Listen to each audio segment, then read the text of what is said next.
This SoonerScoop.com video is streaming in crystal clear 4K resolution on YouTube thanks to Enjoy Vision in Oklahoma City. Don't miss a moment on or off the field. Make every day a highlight with LASIK at Enjoy Vision. Enjoy Vision. This is where Sooner Scoop LASIKs. Eddie, you been sliding out there? Huh? You been sliding out there? No. All right.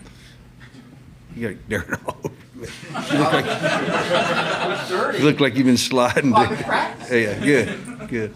I promise I'm not that dirty. Hello and welcome back, Eddie Radosevich. Instant reaction. Oklahoma wins 4-3. They move on in the winner's bracket now, just one win away from a championship appearance for the second time in 5 years. And what an effing ball game it was on Monday night. Xander Mercurius, career high 7 1/3. He picks up his first career win. Jackson Willits has a 2-run homer in the first inning in a game that Oklahoma jumps out to a 3-0 lead.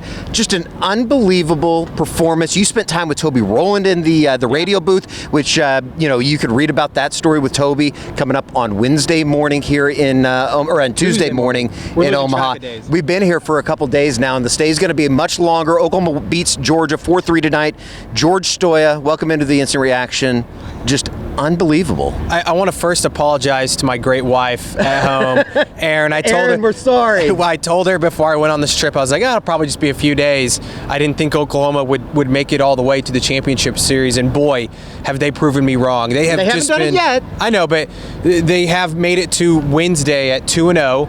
And you're sitting in a great spot. I can't remember the stat off the top of my head, but I know you've said 29 of 35 teams that have won the national championship, 29 of the last 35 winners have started 2-0 in Omaha. That's where Oklahoma sits right now. They've just done it in this like magical fashion almost. Like, we talk about Sooner magic and joke around, but like it feels like it's with this team right now. I know I don't throw that around lightly, but it just feels that way. And they were so dominant in Lawrence and then against Alabama in the first game, to gut one out the way they did today against a Georgia lineup that 179 home runs, I believe, leads the country. For Xander Mccurious, I mean, talk about these freshman pitchers, Eddie. I know we talked about Cord Rager the other day. For Xander to come out and play the way he did, I know he gave up the 3 home runs, but that was it, really. That was all he really gave up against a Georgia lineup that I would argue is one of, if not the best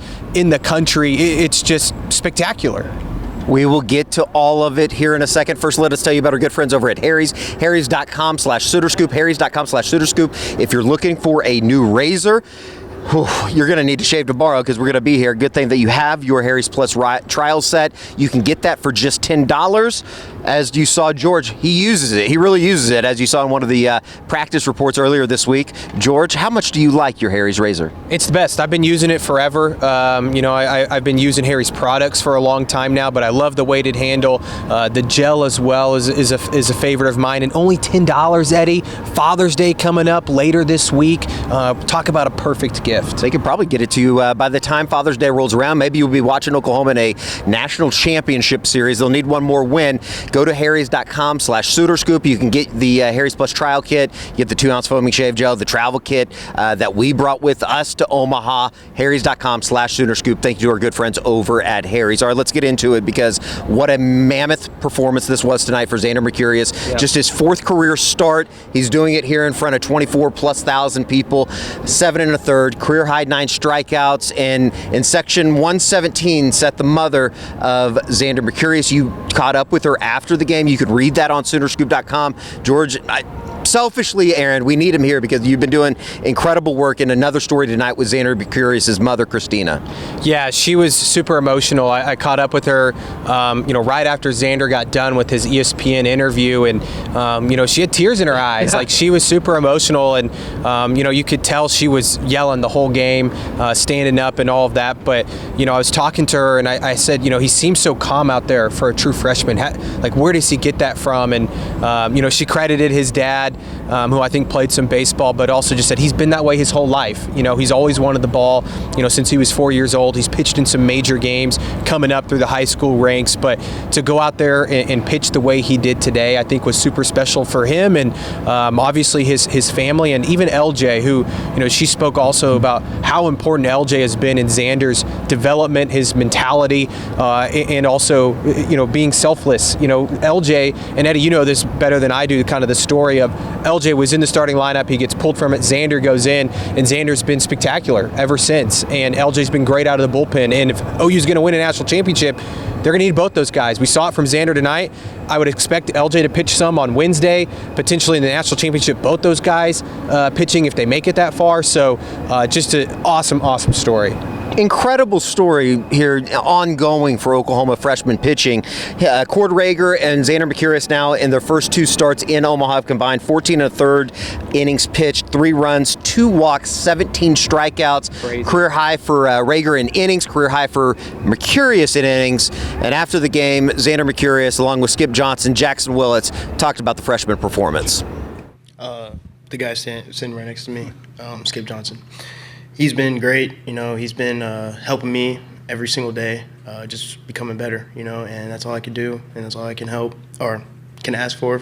My teammates putting up runs in the first inning, helping me out, and just can't do it without my teammates, For you? Yeah, I really thought he stayed in the process one pitch at a time. He executed pitches when he had to execute pitches. I thought Dayton, did a great job, would switch back and forth, calling pitches and talking between innings and some of the things that we're talking about. It was really good that those guys behind him played really good defense. Was huge. Matter of fact, I really thought that us taking the momentum and keeping the momentum helped a lot. The big pickoff, just like what he's talked about, sometimes it gets monotonous in practice when you have to work on details, and that was just a detail that we work on. And sometimes it never works, sometimes it works, and it worked which was in a big moment, which they wasn't afraid to use it. That's the thing I was excited about. They wasn't afraid to use it. Most time, people are afraid to do the things that they practice, and why do we practice? To have the courage to do that. It's tough as a freshman. You come in and it's a big jump, one of the biggest jumps in sports from high school baseball to college baseball, and I feel like a lot of people don't really realize that, but especially for them to do it in the SEC this year, it's really tough. So to be able to just kind of take it one day at a time, one pitch at a time, and to be able to slow everything down and realize that all that matters is the task at hand, and I feel like they've done a really good job at that, and because of that, they've had a lot of success. What was the conversation like in between the 7th and 8th to go back out there? Did you have to talk your way into getting back out there? And what was the 9th inning like, just watching Jackson work with the traffic that he had there? All I said was just kept pounding my chest, just telling him I'm good. And, I honestly felt amazing. I guess I heard my velo dropped at the end, but I felt amazing. I just kept pitching with conviction and just trusted all my stuff. And what was the 9th inning? The 9th inning, it was great. I was top step, just watching Cleve do his work, keep talking to him, just help him out, give him some synergy, and just watching him pitch, go do what what he does. Super incredible performance for Xander Mccurious, and as you heard there, or not as you heard, but as we heard in the post game, incredible play at the end the top of the 4th inning. Georgia had a runner on second. It was the tying run at the time, and they're able to, or I guess it was 3-1 at the time. Yeah.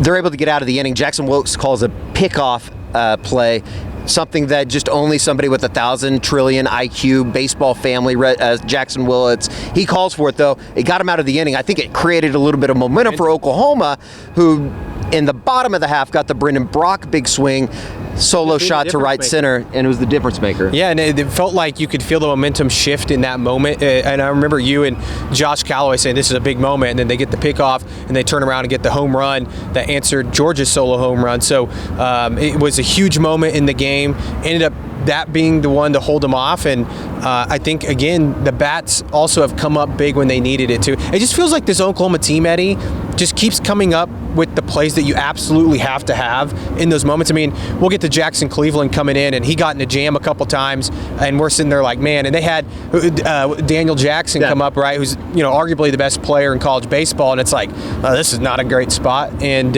he flies out. So it just feels like this OU team keeps coming up when they need to, and we saw that early in the game too with the bats.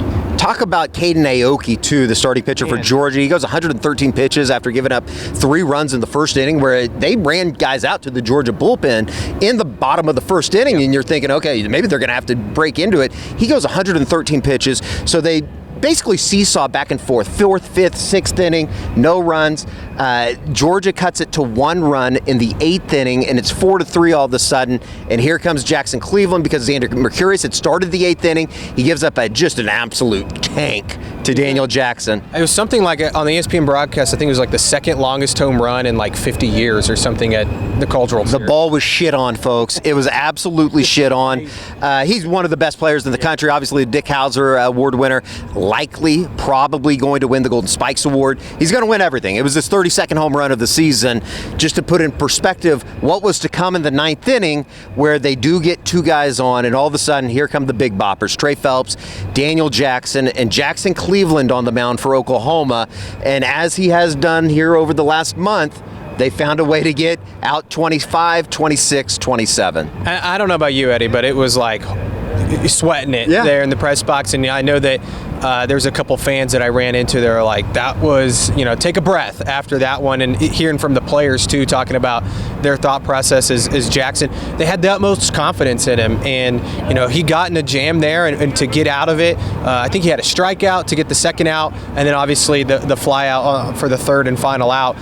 Just an awesome performance for him to come in, with everything on the line, and to get those 3 outs, just incredible. 3-pitch strikeout of Trey Phelps led into the Daniel Jackson flyout that Jason Walk catches in center field to send Oklahoma into the Wednesday night showdown. So now Oklahoma, they have 2 opportunities to get to a championship series. Obviously, they'll await the winner of Texas and Georgia coming up on Tuesday night.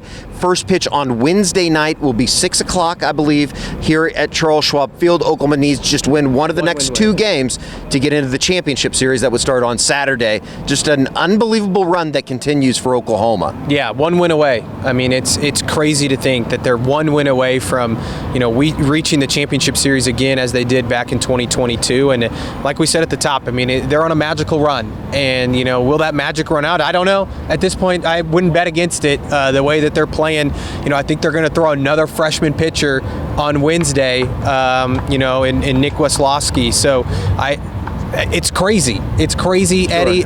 It's been a lot of fun. I thought the crowd was really good tonight. A lot of OU fans made the trip. I hope more come on Wednesday, and if they can get to the Champ Series. How about the show out of Brent Venables, Porter Moser? I didn't see Jim Nagy tonight. I know that he was here. He was here somewhere, as well as JD Bronchek. Everybody greeting them as they go up the tunnel. Yeah, Jim told me, I was telling him the story about Xander's mom. She had to get off work to be here today, and she was going to go back, and she decided to stay. And then she was telling me, I got to take off more work this week. And I was telling Jim that story, and he said, I'll give her boss a call if I need to. So. Well, you don't want Jim Nagy calling. You might try to recruit him to get to Oklahoma. OU wins 4-3. Real quick, here is a little bit more from Skip Johnson tonight, just on what this run's meant as they're 1 game away from a return to a national championship series. Eddie, you want to try to make me cry or something? And what's going on? No. I mean, I'm just thankful, man. I'm thankful for our coaches, what they've done. I'm thankful for our administration. I'm thankful for all those coaches being there. That's what we talk about. When I was hired from Greg Tipton and Joe C., when I got the job, I felt after a year or 2 years I was here, I felt like it was a family-owned business. I mean, that's what being an Oklahoma Sooner is, and there's never, you see it, man. You can feel it. You can feel those kids, and when they decided to do it and be selfless in a world that's really selfish, in this world we're living in now, it's pretty amazing, man.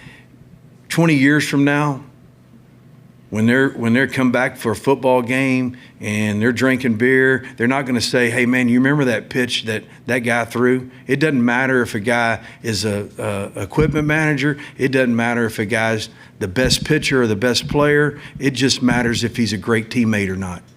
because that's what really matters. And the dugout, I'm telling you guys, the dugout has really helped those guys, and I can't talk enough about them.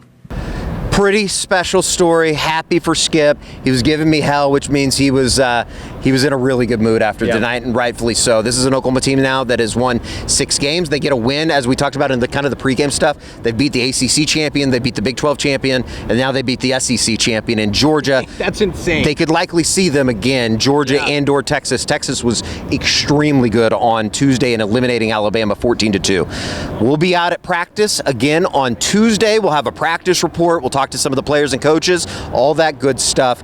From Charles Schwab Field, Oklahoma wins 4-3 on Monday night. I don't know why I think it's Tuesday. Tuesday too. On Monday night, a 4-3 winner. George Stoia, Eddie Radosevich. We'll see you back here on the SoonerScoop.com YouTube channel.